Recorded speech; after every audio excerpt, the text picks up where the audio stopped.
உங்களுக்கான இன்றைய பிரபஞ்ச வார்த்தை. சிந்தனையின் காந்தம். ஆழ்மனம் எப்போதும் நீங்கள் சிந்திப்பதை ஈர்க்கும்.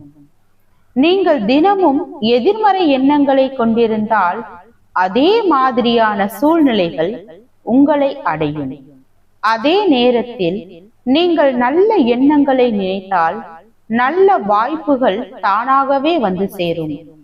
அதனால்தான் நம்முடைய மனம் ஒரு காந்தம் போல என்று கூறப்படுகிறது.